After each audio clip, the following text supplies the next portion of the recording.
Hello everyone, good evening. स्वागत आहे तुमचं मॉम्स किचन मध्ये. म्हणतात ना, चहाला वेळ नसतो पण वेळेला चहा हवा.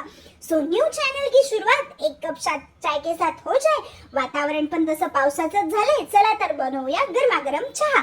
साहित्य पाहूया. 2 कप पाणी, 4 चमचे साखर, 2 चमचे चहा पावडर, 3-4 वेलची, किसलेला अद्रक आणि 2 कप दूध. सर्वप्रथम गॅसवर पातेले ठेवून त्यात 2 कप पाणी घालायचं.